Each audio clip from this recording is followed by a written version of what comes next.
Marc Ostwald, Chief Economist in Global Strategies, ADM Investor Services. Good morning, Marc, and thank you for joining us. Good morning. So, Marc, I wanted to kick off, of course, with the non-farm payrolls. It looks like they are certainly well below expectations. What's your first take, and what are the numbers suggesting for the Fed's December meeting? Well, as ever with the payrolls numbers, you always have to look through some of the quirks. I haven't looked at the actual breakdown in terms of where the weakness was, but I assume it's in the services sector, which may well be down to seasonal adjustment factors. This is sort of a very mixed report, because we've got the unemployment rate falling to 4.2, which is quite significant. We've also got the underemployment rate falling quite rapidly. That's the level of the amount of people who are in employment but want to have longer hours. That's quite a big fall, down to 7.8. It's still well above where we were before the pandemic, which was around 6.9%. And interestingly, we've had a jump in the labour force participation rate to 61.8. So the household survey, on which the unemployment rate is based, rather than the payrolls, which is the establishment survey, actually suggests a much stronger labour market than the payrolls data. So it's always a question of balancing this out, and that's something which the Fed's going to be looking at. In terms of the Fed, it becomes really, it's simply this. Mr. Powell has basically signalled, and there are parts of this labour report which are quite strong, as I've just tried to point out, that the Fed is now moving away from focusing on getting back to full employment and more concerned about inflation. So for the time being, I would actually still take him at his word, and I don't actually think this payrolls number is actually going to make that much difference to the Fed's decision. I think rather more significant will be the CPI data, which we're looking at next week, where we're talking, the consensus is looking for 6.7 headline from 6.2. We're looking for core CPI to rise to 4.9 from 4.6. That's a lot of inflation pressure there, and as Mr. Powell admitted the other day, the Fed has basically totally underestimated the supply side considerations. But it is supply which is a problem, and once supply chains are alleviated, I think it will take a lot longer, then inflation could come down at a very rapid rate. So this then becomes an issue about where does the market actually see the terminal rate for Fed funds going to, and I think that's interesting at the moment, because the market is actually only pricing in just under 1.5% as the terminal rate for where we get to on any rate hiking cycle, which is already a percentage point below where they were before. This is pretty interesting. So I was wondering, do you believe that there is going to be a trade-off between labor market and inflation? Because at this point, the Fed is going to have to respond to inflationary pressures, that's for sure. That's what Powell signaled. On the other side, there is still kind of reluctancy of U.S. labor, of U.S. employers to get back to work for different reasons. Well, yeah, I think the Fed has two problems. The first of all is, what is full employment? Because it's for sure, it's not what it was before the pandemic. We've seen a lot of people leaving the workforce who might have left the workforce in 2 to 3 years' time, the so-called baby boomers. We know the demographics are changing, but the demographics are probably changing a lot quicker. So there is a smaller labor force effectively implied going forward, and that implies, but particularly given the high volume of job openings that we've got in the United States, that much more pressure on wages. Okay, today's wage numbers weren't that strong, but then you wouldn't really expect that, given the numbers that we're seeing in terms of the labor force participation rate. You are seeing quite a number of good jobs, or lower paid jobs being filled quite clearly. So the trade-off is not really a trade-off anymore. I think this is basically the message from Mr. Powell. They can't afford to sit and wait. They need to, above all, remove the QE that they've been injecting, and I think that's absolutely more than valid. And they probably need to start with a rate hiking cycle, simply not because they think it's actually going to head off the inflation that we've got, but simply that rates at current levels and with the economy doing as well as it is, don't need to be that low. Marc, on the other side, I was wondering, considering the Omicron variant, which is certainly disturbing markets somehow, this is at least what we can assume, seeing the volatility in the past week and a half. So I was wondering, so do you think this tightening of the monetary policy, I'm talking about a hiking, not about a tapering, which is pretty huge difference between the two types of monetary policy action. So I was wondering, do you think a possible tightening, which is what Powell actually promised to markets, and not only might have a bad impact on markets in the medium term?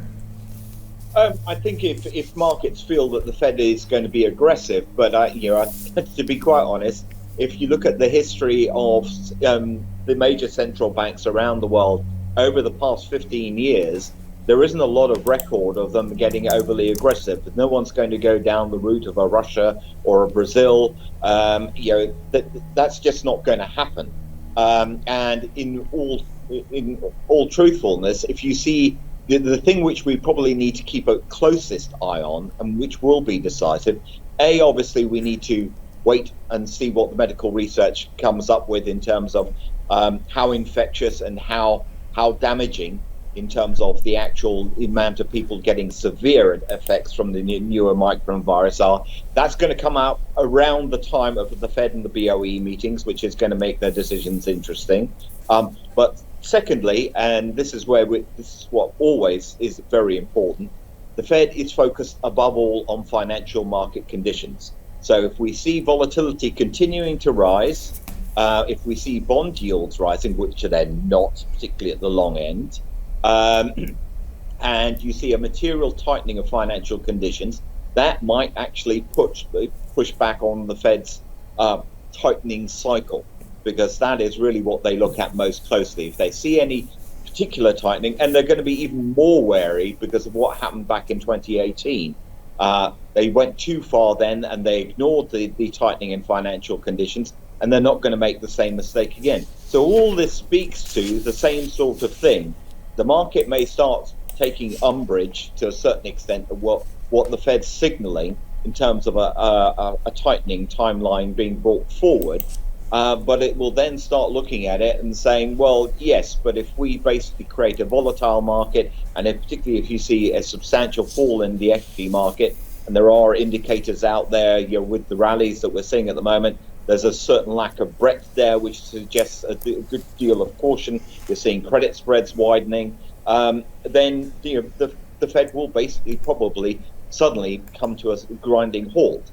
But guessing how that timeline progresses is extraordinarily difficult, given the array of things that we've got to actually take into consideration, including, obviously, the potential for another variant to emerge, some say in the new year. No, absolutely. There are going to be many more, I guess. This is not the first one, and probably it's not going to be the last. On the other side, I just wanted to touch on Christine Lagarde's statements today. She said that rate hike in 2022 is unlikely, but on the other side, the ECB is ready to act on prices if necessary and if needed. I was wondering, when do you think, or what kind of inflationary pressures, specifically in Germany, France, Spain, we have to see for the ECB to retire transitory from their statement? Well, I think, first of all, we need to very much, with the ECB, we need to focus even more on core inflation. I think the interesting aspect of what Madame Lagarde said this morning was specifically the comments she made about we don't see the same sort, we have a different sort of picture on inflation, above all because the two economies, the Eurozone and the US, are quite different because of the structural differences in the labor market. There are structural rigidities in the Eurozone labor market, which she thinks will actually serve to bring down inflation in the long run. I think for the time being, really, a rate hike is still very, very far away. Really, really very far away in terms of the ECB. But the market the market is basically waiting on some signals. And as she said this morning, they're not going to give that much longer term guidance as to what's going to happen with the PEP. They are sort of effectively deferring a decision on that, and that is actually critical, because if they actually don't move the PEP somehow into the normal asset purchase program with the same sort of vigor that there is there with the PEP in place, then obviously the amount of liquidity flowing into markets will be a disappointment. And it's this issue of how much they are going to keep on adding after the expiry of the PEP, which is going to be absolutely critical to people's view on the attractiveness of the Eurozone equity markets, because without that added liquidity, the attractions there are not going to be quite so large. So Germany is a state which is historically not happy with higher inflationary pressures, that's for sure. So inflation over there is, I guess, about 6%, if I'm not mistaken, of course, year on year. So can we start talking about more structural phenomenon, or it is still transitory and mostly related to the energy prices? It is mostly related to the energy prices. It's also related to a lot of the supply chain bottlenecks, and it's particularly bad in Germany. I think the interesting thing that people should actually look at in terms of Germany is their problem is they are a big raw materials importer, and obviously energy plays a very large part in that, but all the other ones. And they're very much facing a lot of problems in terms of raw materials and intermediate materials, which are creating these inflationary pressures in Germany. They're not so acute in places like France or indeed Italy. Yes, they are, the inflation pressures are picking up there. But in Germany, what you'd have to say is this structural? No, I would say it's definitely not structural. It is supply chain related, and the fact that Germany is so reliant on imports, and therefore you're seeing those pressures feed through that much more quickly.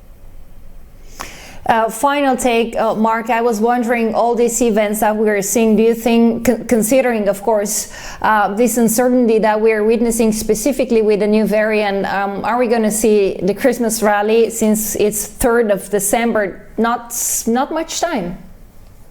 I have my doubts about that this year, simply because we've got I think the underlying rise that we've seen in volatility in markets is something which is perhaps not going to be sustained at current levels, but given the level of uncertainty, we are going to see a lot more. And the thing which we need to probably keep a closest eye on at the moment, above all, is the oil market, because that is truly, it's on a roller coaster ride up and down on a very regular basis. And with what OPEC's decided, basically just hold a threat to the market of, we can stop production anytime we like, and it's obviously having a huge impact on prices, oil prices as a result.